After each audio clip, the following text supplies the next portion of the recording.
ഇപ്പോൾ MLA ശ്രീ ചാണ്ടി ഉമ്മൻ നമ്മളോടൊപ്പം രാവിലെയിൽ ചേരുന്നുണ്ട്. Good morning Shri Chandy Oommen. ഞാൻ ഇപ്പോൾ പറഞ്ഞു നിർത്തിയത് എപ്പോഴും നമ്മൾ കണ്ടിട്ടുള്ളത് ഇത്തരം വലിയ പദ്ധതികൾ അല്ലെങ്കിൽ ഇത്തരം വലിയ പരിപാടികളൊക്കെ നടക്കുമ്പോൾ പ്രതിപക്ഷം അതിനെ എപ്പോഴും കുറച്ച് സ്കെപ്റ്റിക്കലായിട്ടാണ് കാണാറുള്ളത്, വിമർശനങ്ങൾ ഉന്നയിക്കാറുണ്ട്. പക്ഷെ അതിനും അപ്പുറത്ത് വികസനം എന്നത് നമ്മുടെ നാടിൻ്റെ ആവശ്യമാണ് എന്നൊരു മെസ്സേജ് ഇത്തവണ കിട്ടുന്നുണ്ട്. നമ്മൾ 2003 ജിമ്മും 2012 എമേർജിംഗ് കേരളയും ഒക്കെ കണ്ടിട്ടുള്ള ആളുകളാണ്. അന്ന് വിമർശനം ഉന്നയിച്ചവരാണെങ്കിലും ഇന്ന് അവർ വലിയ പദ്ധതിയുമായി വരുമ്പോൾ പ്രതിപക്ഷം ഇതിനെ തുറന്ന മനസ്സോടെ കാണുന്നുണ്ടോ? ഇന്നലെ അവിടെ ചാണ്ടിയുടെ സാന്നിധ്യം ഉണ്ടായിരുന്നു. ഇന്നലത്തെ ഈ പ്രഖ്യാപനങ്ങളും അല്ലെങ്കിൽ ഈ സമ്മിറ്റിൽ പങ്കെടുത്ത ഒരാളെന്ന നിലയ്ക്ക് എന്താണ് താങ്കളുടെ പ്രതീക്ഷകൾ?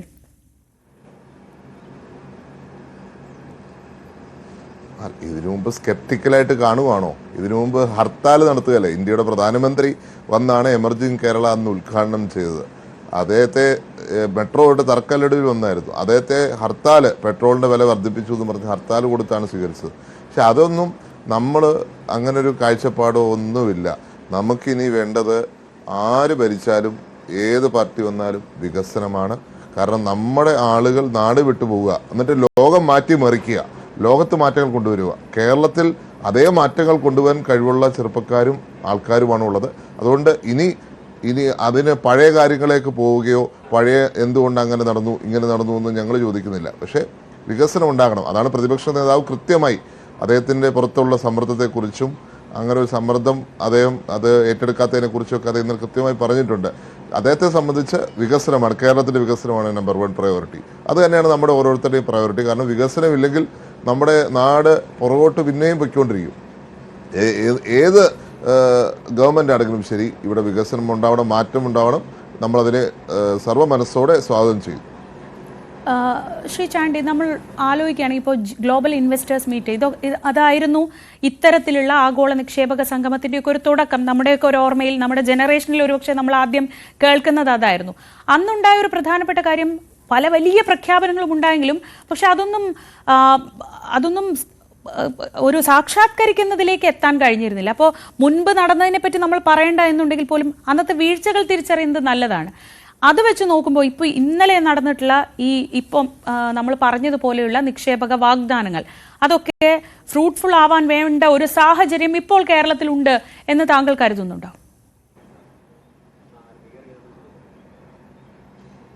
ഇതിനകത്ത് 2003 ജിമ്മാണെങ്കിലും 2012 എമർജിംഗ് കേരളയാണെങ്കിലും ഒക്കെ അത് രണ്ടും ഒത്തിരി പ്രതീക്ഷയോടെ നമ്മൾ നടത്തിയ കാര്യങ്ങളാണ്. പക്ഷേ അതിനനുസരിച്ചുള്ള റിസൾട്ട് വന്നിട്ടില്ല. അതിൻ്റെ കാര്യങ്ങളിലേക്ക് പോവുകയോ അതിൻ്റെ എന്തുകൊണ്ടങ്ങനെ, അല്ലെങ്കിൽ അതിൻ്റെ രാഷ്ട്രീയ സാഹചര്യത്തെക്കുറിച്ച് ഞാൻ പറയാൻ ആഗ്രഹിക്കുന്നില്ല. പക്ഷേ ഇപ്പോൾ ഒരു പ്രഖ്യാപനം വന്നിരിക്കുന്നു. ഇപ്പോൾ എല്ലാവരും ഒന്നിച്ച് നിൽക്കുകയാണ്. ഈ പ്രഖ്യാപനങ്ങൾ നടപ്പിലാക്കുകയാണ് വേണ്ടത്. ആ പ്രഖ്യാപനങ്ങൾ നടപ്പിലാക്കുവാനുള്ള ആർജവത്വം ഇവിടുത്തെ എല്ലാ സംവിധാനവും ചേർന്ന് ചെയ്യുവാണ്. കാരണം നമ്മുടെ നാടിനോട് ചെയ്യേണ്ട നീതിയാണ് നമുക്ക് ഞാൻ പറഞ്ഞു, ഇനി പാസ്റ്റിലേക്ക് പോയിട്ട് കാര്യമില്ല. അതേസമയം പാസ്റ്റിൽ നിന്ന് തെറ്റുകൾ പറ്റിയത് പഠിച്ച് ഇനി എന്ത് ചെയ്യാൻ സാധിക്കും, എന്തൊക്കെ മാറ്റങ്ങൾ കൊണ്ടുവരാൻ സാധിക്കും, എങ്ങനെ ഇത് ഇംപ്ലിമെൻ്റ് ചെയ്യാൻ സാധിക്കും. ഇപ്പോൾ ഇംപ്ലിമെൻറ്റേഷനിലാണ് നമുക്ക് വീഴ്ച വരുന്നത്. ആ ഇംപ്ലിമെൻറ്റേഷനിലേക്ക് നമുക്ക് ചേർന്നിരുന്ന് ചിന്തിച്ച് ഒരു പ്രൊട്ടസ്റ്റും ആരിവിടെ പ്രതിപക്ഷത്തിൻ്റെ ഭാഗത്ത് നിന്ന് എതിർപ്പ് വന്നു എന്ന് പറഞ്ഞുകൊണ്ട് ഒരു പരിപാടി ഇവിടെ നടക്കാതിരിക്കത്തില്ല. പൂർണ്ണ പിന്തുണയുണ്ട്. അതുകൊണ്ട് സർക്കാർ ഇത് നടപ്പിലാക്കുകയാണ് ഇനി വേണ്ടത് എന്നാണ് എനിക്ക് ഈ കാര്യത്തിൽ പറയാം. ഇപ്പോൾ കഴിഞ്ഞ കുറേ ദിവസങ്ങളായി നമ്മൾ എപ്പോഴും ചർച്ച ചെയ്യുന്നത് ഈ ഈസ് ഓഫ് ഡൂയിങ് ബിസിനസ് ആണോ, is of doing business reforms ആണോ, ഇതിലുള്ള തർക്കങ്ങളൊക്കെ ഇങ്ങനെ നടക്കുന്നുണ്ട്. റിഫോംസ് ആണോ, ബിസിനസ് നടത്താൻ എളുപ്പമായതാണോ എന്നുള്ള ചർച്ചകൾക്കിടയിലാണ് ഇങ്ങനെ ഒരു കാര്യം വരുന്നത്. അതിന് തൊട്ട് മുൻപായി നമ്മൾ ശ്രദ്ധിക്കേണ്ട ഒരു കാര്യം, ഈ ചുവപ്പ് നാട് ഉണ്ടാവില്ലെന്ന മുഖ്യമന്ത്രിയുടെ പ്രഖ്യാപനം. അതിന് തൊട്ട് മുൻപ് ഈവൻ തദ്ദേശ സ്ഥാപനങ്ങളുടെ ഭാഗത്തു നിന്ന് ഇനിയുള്ള പിടുത്തമുണ്ടാവില്ല, ലൈസൻസിങ് വളരെ എളുപ്പമാവുമെന്ന MP രാജേഷിന്റെ പ്രഖ്യാപനം. ഇതൊക്കെ നമ്മൾ ശ്രദ്ധിക്കണം. ഇതൊക്കെ ഇങ്ങനെ തൊട്ട് വരുന്ന കാര്യങ്ങളാണ്. അതാണ് നേരത്തെ ഞാൻ ചോദിച്ചത്. അതിനുള്ളൊരു സാഹചര്യമുണ്ട്. അതായത് ഇത്ര വലിയ പ്രഖ്യാപനങ്ങളൊക്കെ ഉണ്ടാവുമ്പോൾ അതിന് പറ്റുന്ന ഒരു സാഹചര്യം ഇപ്പോൾ കേരളത്തിൽ ഉണ്ട് എന്ന് പ്രതിപക്ഷത്തെ ഒരു യുവ നേതാവ് എന്ന നിലയിൽ ചാണ്ടി ശരിക്കും കരുതുന്നുണ്ടോ?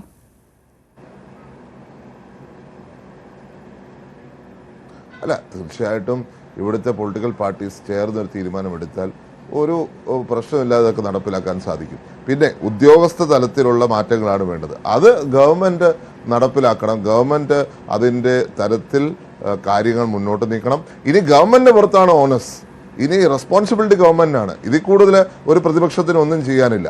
പ്രതിപക്ഷം സാധാരണ ചെയ്യുന്ന എന്ത് വന്നാലും അങ്ങ് എതിർക്കുക, ഏത് സാധനം വന്നാലും അതിനെ അട്ടിമറിക്കാൻ ശ്രമിക്കുക, അതിനെതിരെ ആക്ഷേപം ഉന്നയിക്കുക. ഇവിടുത്തെ പ്രതിപക്ഷം അങ്ങനെ ഒരു കാര്യമേ ചെയ്യുന്നില്ല. ഞങ്ങൾക്ക് വേണേൽ രാഷ്ട്രീയപരമായിട്ട് ഇതിനെ എതിർക്കാം, പക്ഷേ രാഷ്ട്രീയപരമായിട്ട് ചോദ്യം ഒന്നേ ഉള്ളൂ, ഇത്രയും താമസിക്കേണ്ട കാര്യമുണ്ടോ? ഒരു 9 വർഷം അധികാരത്തിൽ ഉണ്ടായിരിക്കുന്ന സർക്കാർ, അത് നേരത്തെ ആവായിരുന്നു. നേരത്തെ ചെയ്ത് ഇത് ഇപ്പോൾ ചെയ്തിരുന്നെങ്കിൽ ഇത്രയും റിഫോംസ് ഇവിടെ വരാൻ സാധിക്കുമോ, ഇത്രയും മാറ്റം ഇവിടെ വരുവാൻ സാധിക്കുമായിരുന്നു. അത് മാത്രമേ പറയുന്നുള്ളൂ. പക്ഷേ എങ്കിൽ പോലും ഇപ്പോൾ ബെറ്റർ ലേറ്റ് ദാൻ നെവർ എന്നുള്ള അപ്രോച്ച് കാണാം ഞങ്ങൾക്ക്. അത് നടക്കട്ടെ, അതിന് പൂർണ്ണമായ പിന്തുണ സർക്കാരിനുണ്ട്. അവരത് ചെയ്യുമെന്ന് പ്രതീക്ഷിക്കുന്നു. പക്ഷേ ഇനി ഉദ്യോഗസ്ഥ തലത്തിലാണ് മാറ്റങ്ങളും തീരുമാനങ്ങളും നടപ്പിലാക്കുന്നത്. ഇംപ്ലിമെന്റേഷൻ ആരാ ചെയ്യുന്നത്? അതിൻ്റെ ഉദ്യോഗസ്ഥന്മാർ. ആ ഉദ്യോഗസ്ഥന്മാരെ നിലക്ക് നിർത്തുവാൻ, അതേപോലെ കാര്യങ്ങൾ മാറ്റിയെടുക്കുവാൻ ഗവൺമെൻറ് സാധിക്കുന്നില്ലെങ്കിൽ നമുക്കൊന്നും ചെയ്യാൻ സാധിക്കുന്നില്ല. നമുക്ക് അപ്രതീക്ഷ വെക്കാം. ഗവൺമെൻറ് മാറ്റങ്ങൾ കൊണ്ടുവരട്ടെ. ഏത് പ്രഖ്യാപനത്തെ നമ്മൾ സ്വാഗതം ചെയ്യുന്നു. ലൈസൻസിങ് എളുപ്പമാകട്ടെ, ഇതേപോലത്തെ ഈസ് ഓഫ് ബിസിനസ് എളുപ്പമായി വരട്ടെ, കുഴപ്പമില്ല, സ്വാഗതം ചെയ്ത കാര്യം. ഇപ്പോൾ ഇന്നലെ ചാണ്ടി അവിടെ പങ്കെടുത്തിരുന്നു. അതിൽ ഏത് മേഖലകളിലൊക്കെയാണ് വളരെ ഹോപ്പ്ഫുള്ളായി തോന്നിയത്? അത് സ്വാഭാവികമായും അതിൽ പങ്കെടുത്ത ഒരാളെന്നുള്ള നിലയ്ക്ക് ഒരു ചോദ്യമാണ്. ഇപ്പം വലിയ രീതിയിലുള്ള പദ്ധതികളുമായി തെലങ്കാനയിൽ നിന്ന് മെഡിക്കൽ ഗ്രൂപ്പ് വരുന്നുണ്ട്, അല്ലെങ്കിൽ നിലവിലുള്ള പദ്ധതികളിലേക്ക് കൂടുതൽ ഇൻവെസ്റ്റ് ചെയ്യാൻ അദാനി ഗ്രൂപ്പ് പോലെയുള്ളവർ തയ്യാറാവുന്നുണ്ട്.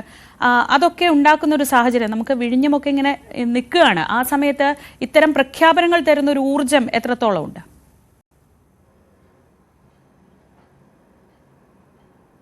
ഞാൻ അതിൻ്റെ വിശദാംശത്തിലേക്ക് കടക്കാൻ ഞാൻ ആക്ച്വലി ഇച്ചിരി വൈകിയാണ് ഇന്നലെ എത്തിയത്. ഞാൻ ഇന്ന് രാവിലെ വീണ്ടും അവിടേക്ക് പോകുന്നുണ്ട്.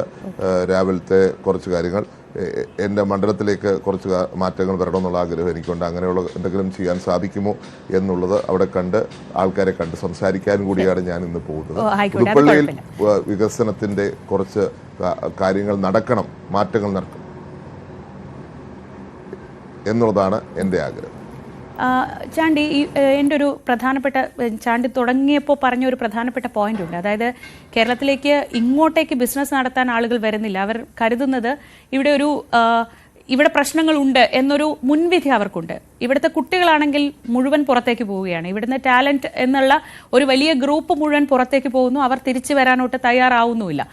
ആദ്യം വേണ്ടത് നമ്മുടെ പ്രതിച്ഛായയിലുള്ളൊരു മാറ്റമാണെന്ന് തോന്നുന്നു. കാരണം കേരളം നിക്ഷേപ സൗഹൃദമാണെന്ന് പ്രഖ്യാപിച്ചാൽ മാത്രം പോരാ, അത് ചെയ്ത് കാണിക്കുകയും വേണം. അതിലേക്ക് എത്രത്തോളം സംഭാവന ചെയ്യാൻ ഈ സമ്മിറ്റിന് കഴിയുമെന്ന് പ്രതീക്ഷിക്കുന്നുണ്ട്?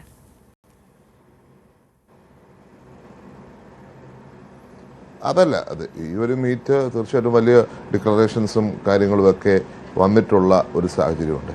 അത് നമുക്കിനി അത് മെയിൻറ്റെയിൻ ചെയ്യുക എന്നുള്ളത്, അതിൻ്റെ മൊമെൻറ്റം മെയിൻറ്റെയിൻ ചെയ്യുക. ആ മൊമെൻറ്റം മെയിൻറ്റെയിൻ ചെയ്ത് മുന്നോട്ട് പോയി ഈ ഒരു തരത്തിൽ എല്ലാവരും ചേർന്ന് പ്രവർത്തിക്കുന്നു, മാറ്റങ്ങളുണ്ടായി, ആൾക്കാർക്ക് ബിസിനസ് നടത്താമെന്നൊരു ഫീല് പുറത്തോട്ട് കൊടുക്കുമ്പോൾ കൂടുതൽ ബിസിനസ്സുകൾ ഇങ്ങോട്ട് വരും. അപ്പോൾ ഈ മൊമെൻറ്റം മെയിൻറ്റെയിൻ ചെയ്യുവാൻ സാധിക്കുന്നത് സർക്കാരിനാണ്.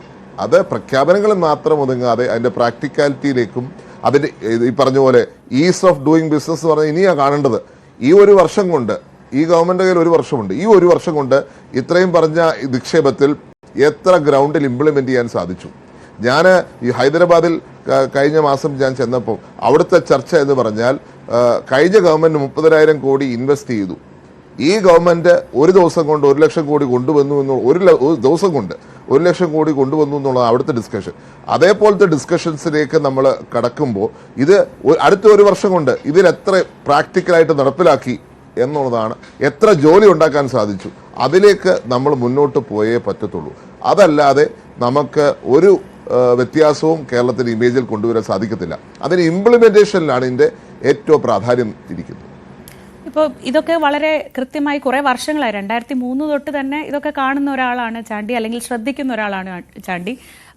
അത് ജിമ്മായാലും എമർജിംഗ് കേരളയായാലും ആ സമയത്തൊക്കെ വലിയ വിമർശനങ്ങൾ പ്രതിപക്ഷം ഉയർത്തിയിട്ടുണ്ടായിരുന്നു, അന്നത്തെ പ്രതിപക്ഷമായ ഇന്നത്തെ ഭരണപക്ഷം.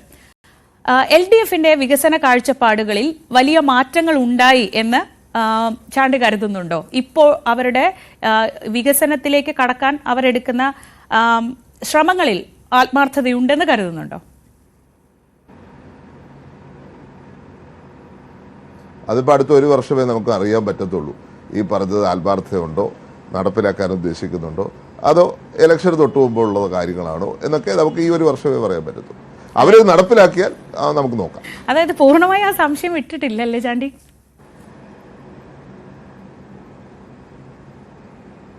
തീർച്ചയായിട്ടും. കാരണം നമുക്ക് കഴിഞ്ഞ 9 വർഷം എന്തുകൊണ്ട് നടത്തിയെന്ന ചോദ്യം അതുമായിട്ട് കണക്റ്റഡ് ആണ്. എന്തായാലും വരട്ടെ. അത് നമുക്ക് എല്ലാത്തിനെയും വിമർശിക്കേണ്ട കാര്യമില്ലല്ലോ. ഒരു വർഷം നമുക്ക് അവസരം കൊടുക്കാം. ആ ഒരു വർഷം അവർ നടത്തി കാണിക്കട്ടെ. പ്രതിപക്ഷത്തിന്റെ ആറ്റിറ്റ്യൂഡ് എന്തായാലും ഇക്കാര്യത്തിൽ വളരെ അപ്രീഷിയേറ്റ് ചെയ്യേണ്ടതാണ്. കാരണം പ്രത്യേകിച്ച് രാഷ്ട്രീയപരമായ അഭിപ്രായ വ്യത്യാസമൊക്കെ ഉള്ളപ്പോൾ പോലും തങ്ങളുടെ അഭിപ്രായവും കൃത്യമായ പങ്കാളിത്തവും ഉറപ്പുവരുത്തുക എന്നത് കേരളത്തിനെ സംബന്ധിച്ച് വളരെ വളരെ പോസിറ്റീവായ ഒരു കാര്യമാണെന്ന് തോന്നുന്നു. ഇത് ഒരുപക്ഷെ രാഷ്ട്രീയമായ സമ്മർദ്ദമൊക്കെ ഉണ്ടാവും. അപ്പോഴും ഇങ്ങനെ ഒരു നിലപാടെടുക്കുക എന്നത് ശ്രമകരമായിരുന്നു. അതോ വികസനം എന്നതിൽ ഇനി ഒന്നിച്ച് നിന്നേ മതിയാവൂ എന്നുള്ള ആ ഒരു ക്രിട്ടിക്കലായിട്ടുള്ള ഒരു പോയിന്റിൽ എത്തിയതിന്റെ ഭാഗമാണോ?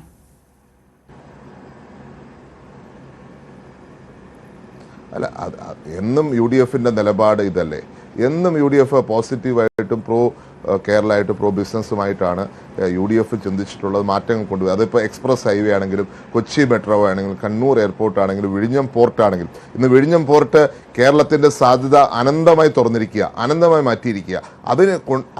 കൊണ്ടുവരാൻ എടുത്ത എഫേർട്ട്, കൊച്ചി മെട്രോ കൊണ്ടുവരാൻ എടുത്ത എഫേർട്ട്, കണ്ണൂർ എയർപോർട്ട് കൊണ്ടുവരാൻ എടുത്ത എഫേർട്ട്, ആ എഫേർട്ടൊക്കെയാണ് ഇന്ന് നമ്മുടെ അല്പമെങ്കിലും വളർച്ചയ്ക്ക് കാരണമായിരിക്കുന്നത്. നമുക്കറിയാം ആറന്മുളയിൽ എയർപോർട്ട് എന്തായി. അങ്ങനെയുള്ള കാര്യങ്ങൾ നമ്മുടെ മുന്നിൽ നിൽക്കുന്നുണ്ട്. അപ്പോൾ UDF എന്നും പ്രോ ബിസിനസ്സാണ്, പ്രോ ചേഞ്ചാണ്, പ്രോ ഡെവലപ്മെൻ്റ് ആണ്. ഇനിയും അത് തന്നെയാണ് നമ്മുടെ ആഗ്രഹം. അധികാരത്തിലിരുന്നാലും അധികാരത്തിലല്ലേലും UDF സ്ട്രാറ്റജി ഇതാണ്, സ്റ്റാൻഡ് അതാണ്. അതിന് പ്രത്യേക പ്രതിപക്ഷ നേതാവിനെ അഭിനന്ദിക്കുന്നു. അദ്ദേഹം ആ നിലപാടിൽ ഉറച്ചു നിന്നത്.